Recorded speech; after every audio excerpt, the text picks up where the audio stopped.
Dios eterno, agradecemos este tiempo. Guíanos en el estudio de estos pasajes que vamos a ver. Te agradecemos de todo ello y te honramos dándote la gloria y la alabanza, Señor. Porque tuya es la obra y tuya es la palabra. Tuya es la sabiduría, Señor, que nos permite recibir de ti para entender tu palabra. Gracias, Dios eterno, en el glorioso nombre de Cristo Jesús. Amén. Bien, la semana pasada habíamos visto que Dios ya los había sacado de la tierra de Egipto, librándolos de ese tiempo de esclavitud que habían tenido durante 400 años en ese país. El día de hoy vamos a ver su travesía a través del Mar Rojo y a lo que se tuvieron que enfrentar y las indicaciones que recibieron de parte de Dios. Abran sus Biblias en el libro de Éxodo, en el capítulo 14, desde el versículo 1. Habló Jehová a Moisés diciendo: Di a los hijos de Israel que den la vuelta y acampen delante de Pi Hairot, entre Migdol y el mar hacia Baal Zephón. Delante de él acamparéis junto al mar. Porque Faraón dirá de los hijos de Israel: encerrados están en la tierra, el desierto los ha encerrado. Dice la Biblia en lenguaje sencillo en ese versículo 3: así el rey de Egipto pensará que cuando ustedes llegaron al desierto no supieron qué hacer y decidieron volver. Dice el versículo 4 en esa versión en lenguaje sencillo: yo haré que el rey se ponga terco y vaya a perseguirlos, pero cuando lo haga destruiré su ejército y le mostraré mi gran poder. Así sabrán los egipcios que yo soy Dios. Los israelitas hicieron lo que Dios les mandó hacer. Y quise leer este versículo en esa versión porque la Reina Valera dice: y yo endureceré el corazón de Faraón para que lo siga. Pero como ya hemos visto, no es que Dios haya dispuesto a que el Faraón endureciera su corazón para hacer esto, sino que Dios sabía que al tener ciertos motivos, el Faraón iba a reaccionar de esa manera. Por eso dice esta versión, en lenguaje sencillo: yo haré que el rey se ponga terco. La versión Palabra de Dios para Todos dice en el versículo 4: voy a hacer que el Faraón se atreva a venir tras ustedes, pero con mi gran poder yo los voy a derrotar, a él y a su ejército. Así van a saber ellos que yo soy el Señor. Entonces los israelitas hicieron lo que el Señor les dijo. Y dice el versículo 5 en la versión del lenguaje sencillo: cuando el rey de Egipto supo que los israelitas estaban escapando, él y sus asistentes se arrepintieron de haberlos dejado ir y dijeron: pero qué locura hemos hecho, ¿cómo pudimos dejar que los israelitas se fueran? Y ahora, ¿quién va a trabajar por nosotros? Eso era lo que verdaderamente les preocupaba a los egipcios.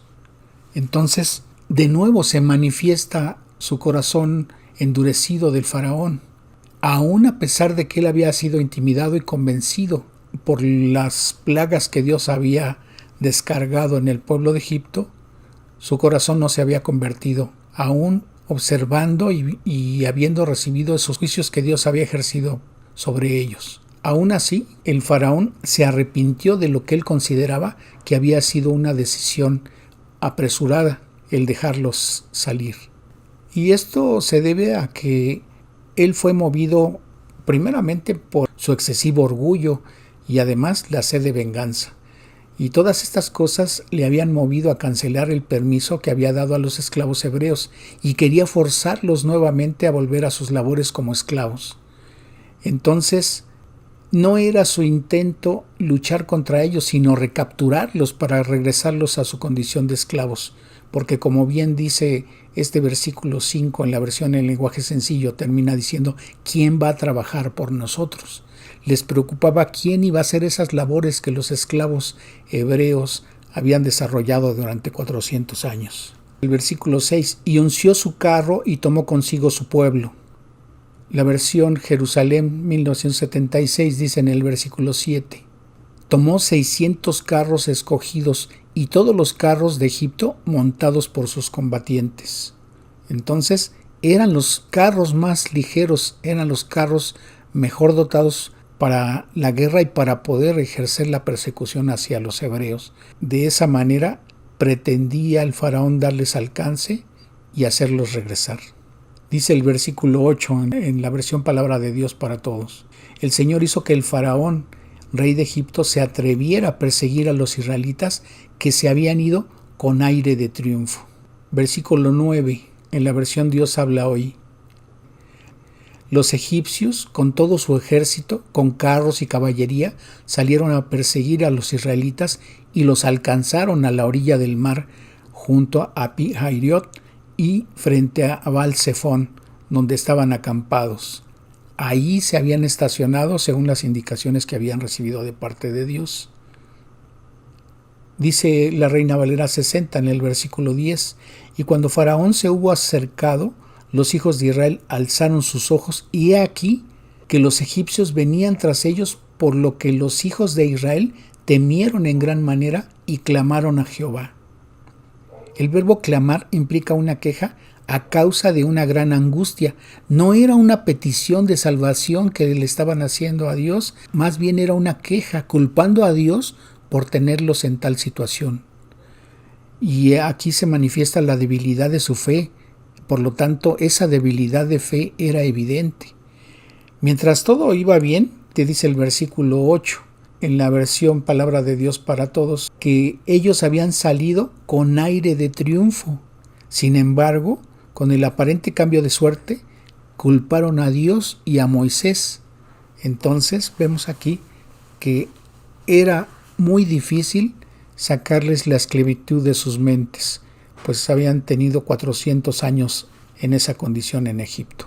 Por lo tanto, esos 400 años habían dejado una huella psicológica sobre la personalidad israelita. En ese momento les preocupaba más la supuesta falsa seguridad que tenían en Egipto. Dice el versículo 11 en la versión en lenguaje sencillo: a Moisés le reclamaron: ¿por qué nos sacaste de Egipto? ¿Por qué nos trajiste a morir en el desierto? ¿Acaso no había en Egipto un lugar para enterrarnos? Ellos estaban manifestando su pensamiento que en ese momento tenía, y que para ellos era cierto que iban a morir en ese momento en que los egipcios les dieran alcance. ¿Pero esto era cierto? ¿Esto era así? Claro que no.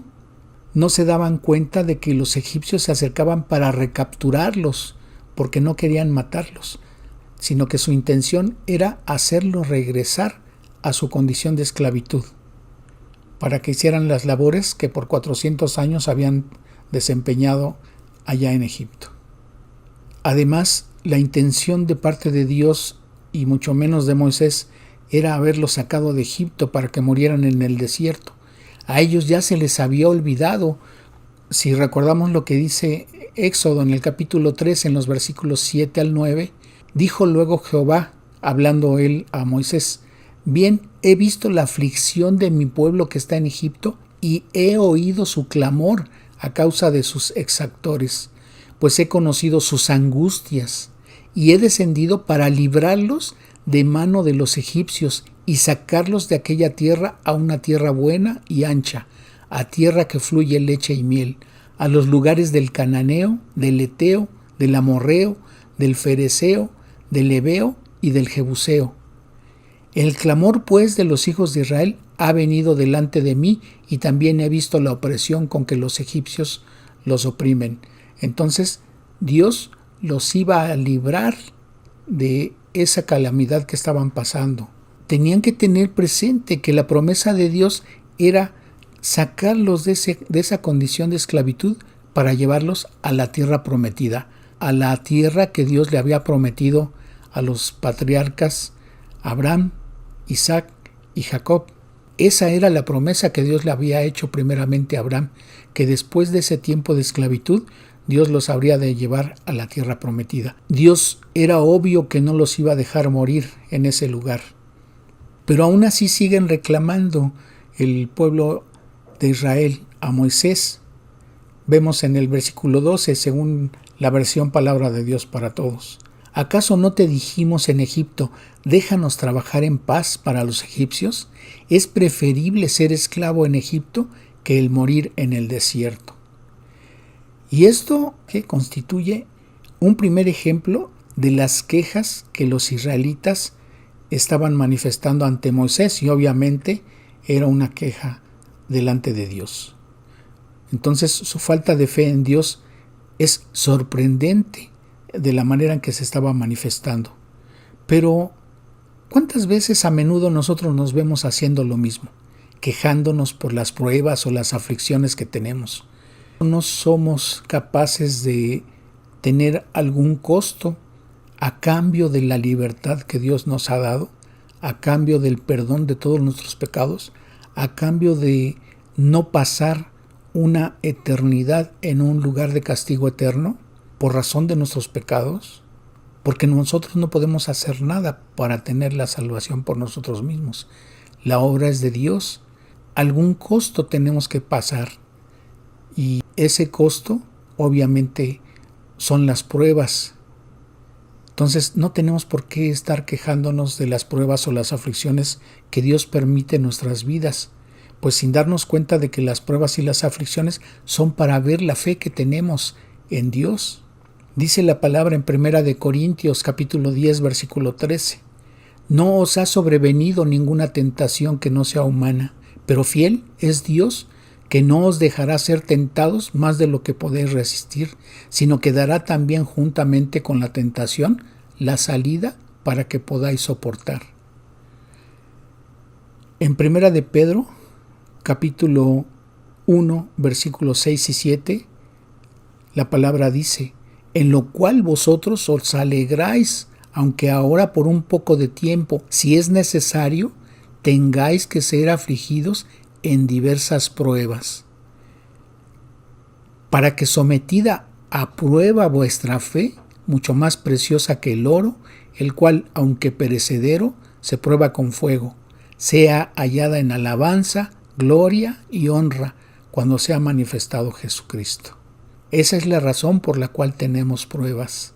Esa es la razón por la cual Dios permite que tengamos aflicciones en nuestras vidas.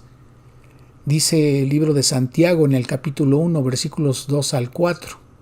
Hermanos míos, tened por sumo gozo cuando os halléis en diversas pruebas, sabiendo que la prueba de vuestra fe produce paciencia, mas tenga la paciencia su obra completa para que seáis perfectos y cabales sin que os falte cosa alguna. Entonces debemos tener en mente que nuestra fe debe ser probada, pues de otra manera, ¿cómo sabríamos que verdaderamente estamos confiando en Dios? ¿Y cómo veríamos el progreso de lo que está Dios haciendo en nuestras vidas? Así, también los israelitas estaban a punto de aprender algunas lecciones, obviamente fuertes. Y obviamente si hubieran confiado en Dios, habrían evitado muchas desgracias. Dice el versículo 13, en la versión Palabra de Dios para Todos: Moisés le dijo al pueblo: No se atemoricen, solo deténganse a ver cómo el Señor los va a salvar hoy. Nunca más volverán a ver a estos egipcios. Y aquí de manera profética les estaba revelando qué es lo que iba a pasar con ellos. Les estaba asegurando que no iban a ser alcanzados y mucho menos iban a ser agredidos por los egipcios que los estaban siguiendo. Así vemos en este versículo entonces que el pueblo era hostil por lo que estaban atravesando, pero Moisés los animaba a ver, que vieran la forma maravillosa en la que Dios los iba a rescatar. Y en ese sentido Moisés, cuando parecía que estaban atrapados, invocó la intervención de Dios. Quizá podemos sentirnos oprimidos nosotros en alguna ocasión y recurrimos a la ayuda de Dios. Y mediante la fe que manifestamos en ese momento podemos ver que Dios responde a nuestro llamado, que Dios está atento a lo que nos acontece. Entonces, ante las pruebas, ante las aflicciones, no debemos desesperarnos. Debemos mantenernos firmes en la fe, pues sabiendo que Dios, al igual que con el pueblo de Israel, jamás se aparta de nosotros y está atento a lo que nos acontece.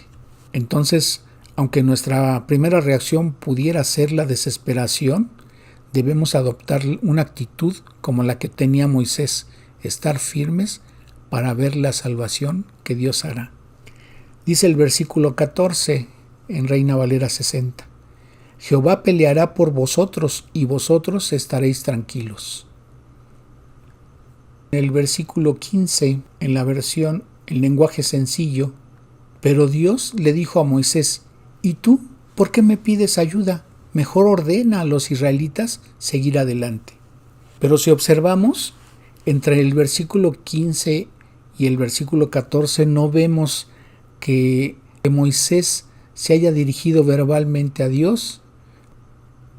Recordemos lo que dice la palabra, por ejemplo, en Isaías 65:24. Y antes que clamen, responderé yo. Mientras aún hablan, yo habré oído. Entonces, Dios conoce nuestros pensamientos, conoce nuestro corazón, y Él sabe de antemano lo que le vamos a pedir, aun cuando todavía las palabras están en nuestra boca, aun cuando no hemos terminado de orar, aun cuando no hemos terminado de dirigirnos a Él. Dios ya sabe lo que le vamos a estar pidiendo. Y como dice aquí este versículo, y antes que clamen responderé yo, mientras aún hablan yo habré oído. Isaías 65:24. Recordemos que también Mateo en el capítulo 6, versículo 8, el Señor Jesucristo dice: no os hagáis pues semejantes a ellos, porque vuestro Padre sabe de qué cosas tenéis necesidad antes que vosotras le pidáis. Y por eso, pero Dios le dijo a Moisés: ¿y tú por qué me pides ayuda? Mejor ordena a los israelitas seguir adelante. Versículo 16, versión en lenguaje sencillo. Toma la vara y extiende tu brazo sobre el mar para que se abra en dos, así el pueblo podrá pasar por en medio caminando sobre tierra seca. Versículo 17, en palabra de Dios para todos. Voy a hacer que los egipcios se atrevan a perseguirlos y entonces voy a demostrar mi poder contra el faraón, sus carros de combate y su caballería. Versículo 18, Reina Valera. Y sabrán los egipcios que yo soy Jehová cuando me glorifique en Faraón, en sus carros y en su gente de a caballo. Versículo 19 en lenguaje sencillo. Entonces los israelitas avanzaron en dirección al mar. Mientras tanto, el ángel de Dios que viajaba al frente de ellos fue y se colocó atrás, quedando entre ellos y los egipcios. Lo mismo hizo la nube en forma de columna. Versículo 20, en versión Dios habla hoy. Así la columna de nube quedó entre el ejército egipcio y los israelitas. Para los egipcios era una nube oscura, pero a los israelitas los alumbraba. Por eso los egipcios no pudieron alcanzar a los israelitas en toda la noche. Versículo 21 en lenguaje sencillo. Moisés, por su parte, extendió su brazo sobre el mar, y Dios hizo que un fuerte viento soplara durante toda la noche. El viento partió el mar en dos, y en medio dejó un camino de tierra seca. Versículo 22, palabra de Dios para todos. Entonces los israelitas caminaron en medio del mar sobre el suelo firme. Se formaron dos murallas de agua, una a cada lado. Versículo 23, Reina Valera. Y siguiéndolos los egipcios entraron tras ellos hasta la mitad del mar, toda la caballería de Faraón, sus carros y su gente de a caballo. Versículo 24, en lenguaje sencillo. Pero en la madrugada Dios miró al ejército egipcio desde la columna de nube y fuego, y fue tal el desorden que Dios provocó entre ellos que se llenaron de pánico. Versículo 25. Además Dios dañó las ruedas de sus carros de guerra, de modo que no podían avanzar. Entonces los egipcios gritaron: «Huyamos de los israelitas, pues su Dios está peleando contra nosotros». Versículos 26 y 27, palabra de Dios para todos. El Señor le dijo a Moisés: «Extiende tu brazo sobre el mar para que el agua caiga sobre los egipcios, sus carros de combate y su caballería». Entonces, en la mañana, Moisés extendió su brazo sobre el mar y el agua regresó a su lugar, cubriendo a todos los egipcios. El Señor ahogó a todos los egipcios con el agua del mar. Versículo 28, Reina Valera. Y volvieron las aguas y cubrieron los carros y la caballería y todo el ejército de Faraón que había entrado tras ellos en el mar. No quedó de ellos ni uno. Versículo 29. Dios habla hoy. Sin embargo, los israelitas cruzaron el mar por tierra seca.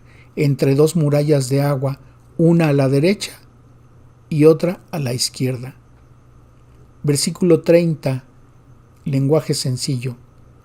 Así fue como aquel día Dios libró a los israelitas. Todos ellos pudieron ver los cuerpos muertos de los egipcios tendidos a la orilla del mar. Versículo 31, Biblia al día. Y al ver los israelitas el gran poder que el Señor había desplegado en contra de los egipcios, temieron al Señor y creyeron en Él y en su siervo Moisés. Cuando en la versión Reina Valera 60, en el versículo 30, está diciendo: así salvó Jehová aquel día a Israel de mano de los egipcios, e Israel vio a los egipcios muertos a la orilla del mar. En el contexto salvó quiere decir que Jehová libró a Israel de la mano del faraón y de la esclavitud. Aquel día surgió en Israel un temor reverente hacia Dios y creyó en Él. Entonces el verbo creer aquí significa estar firme o confiar en.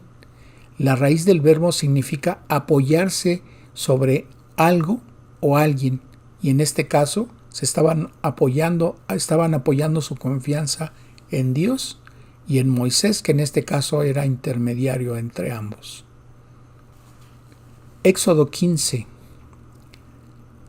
versículo 1, versión Jerusalén. Entonces Moisés y los israelitas cantaron este cántico a Yahvé. Dijeron: canto a Yahvé, pues se cubrió de gloria, arrojando en el mar caballo y carro. Versículo 2, Reina Valera 60. Jehová es mi fortaleza y mi cántico, y ha sido mi salvación. Este es mi Dios, y lo alabaré, Dios de mi Padre, y lo enalteceré. Palabra de Dios para todos dice en ese versículo 2: el Señor es mi fuerza y mi canción, se ha convertido en mi salvación. Él es mi Dios, lo alabaré, es el Dios de mis antepasados, lo adoraré. Aquí, como vemos, la adoración no es un medio, sino que es un fin en sí misma. No adoramos a Dios para obtener bendiciones, sino para agradecer las que Dios nos concede día con día. La adoración en este sentido se cumple como tal si el adorador se presenta ante Dios dispuesto, obviamente, a cumplir su voluntad. La alabanza debe ser una parte muy importante de la adoración. Se puede alabar como, en este caso, el cántico de Moisés, con cantos, con poesías, con lecturas bíblicas, con testimonios de gratitud, con alabanzas, con cánticos espirituales, con cánticos bíblicos, con himnos que obviamente tienen fundamento o base bíblica. La adoración sincera produce en el adorador una disposición de consagración al Señor. Cuando aquí el versículo 2, en este caso Moisés está diciendo: este es mi Dios y lo alabaré, Dios de mi Padre, al usar la frase el Dios de mi Padre, Moisés identificó a Jehová como el Redentor y como el Dios de los patriarcas. Por eso está haciendo referencia, como dice palabra de Dios para todos: el Señor es mi fuerza y mi canción, se ha convertido en mi salvación. Él es mi Dios, lo alabaré, es el Dios de mis antepasados. Entonces, en ese sentido, las dos traducciones son correctas. Una en un sentido singular y la otra en el sentido en que se está haciendo referencia al Dios de los patriarcas y en general al Dios de todos los antepasados de Moisés. Vemos en la versión en lenguaje sencillo, versículo 3: mi Dios es el Dios de Israel, mi Dios es un gran guerrero. Versículo 4, Dios habla hoy: el Señor derribó en el mar los carros y el ejército del faraón, sus mejores oficiales se ahogaron en el mar rojo. Dicen los versículos 5 al 7 en Reina Valera 60. Los abismos los cubrieron, descendieron a las profundidades como piedra. Tu diestra, oh Jehová, ha sido magnificada en poder. Tu diestra, oh Jehová, ha quebrantado al enemigo. Y con la grandeza de tu poder has derribado a los que se levantaron contra ti. Enviaste tu ira, los consumió como a hojarasca. Versículo 8 en lenguaje sencillo. Soplaste y el mar se dividió en el fondo del mar. El agua dejó de moverse y formó dos grandes paredes. Soplaste con tu viento, los cubrió el mar, se hundieron como plomo en las impetuosas aguas. Versículo 11, Dios habla hoy. Oh Señor, ningún Dios puede compararse a ti. Nadie es santo ni grande como tú. Haces cosas maravillosas y terribles. Eres digno de alabanza. Versículos 12 y 13, Reina Valera. Extendiste tu diestra, la tierra los tragó. Condujiste en tu misericordia a este pueblo que redimiste. Lo llevaste con tu poder a tu santa morada. Versículo 14, Biblia al día. Las naciones temblarán al escucharlo. La angustia dominará a los filisteos. Versículos 15 y 16, Reina Valera. Entonces los caudillos de Edom se turbarán, a los valientes de Moab los sobrecogerá temblor, se acobardarán todos los moradores de Canaán. Caiga sobre ellos temblor y espanto, a la grandeza de tu brazo enmudezcan como una piedra, hasta que haya pasado tu pueblo, oh Jehová, hasta que haya pasado este pueblo que tú rescataste. Versículo 17. Palabra de Dios para todos. Guiarás a tu pueblo hacia la montaña, los dejarás vivir cerca del lugar que elegiste para hacer tu trono, el santuario que armaste con tus manos. Versículos 18 al 24, Reina Valera. Jehová reinará eternamente y para siempre, porque Faraón entró cabalgando con sus carros y su gente de a caballo en el mar, y Jehová hizo volver las aguas del mar sobre ellos, mas los hijos de Israel pasaron en seco por en medio del mar. Y María, la profetisa, hermana de Aarón, tomó un pandero en su mano, y todas las mujeres salieron en pos de ella con panderos y alabanzas.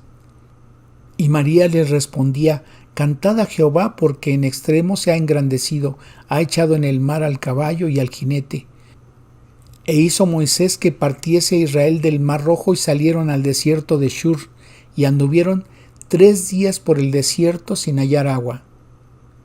Y llegaron a Mara, y no pudieron beber las aguas de Mara, porque eran amargas. Por eso le pusieron el nombre de Mara o Mará. Entonces el pueblo murmuró contra Moisés y dijo: ¿Qué hemos de beber? Palabra de Dios para todos. El versículo 24 dice: el pueblo se quejó con Moisés y le preguntaron: ¿qué vamos a beber? Y obviamente esto era una queja contra Dios. Dice la versión Kadosh en el versículo 25. Moshe clamó a Yahweh, y Yahweh le mostró un cierto pedazo de madera, el cual él echó en el agua. Hizo que el agua supiera bien. Allí Yahweh hizo leyes y reglas de vida para ellos, y allí él los probó.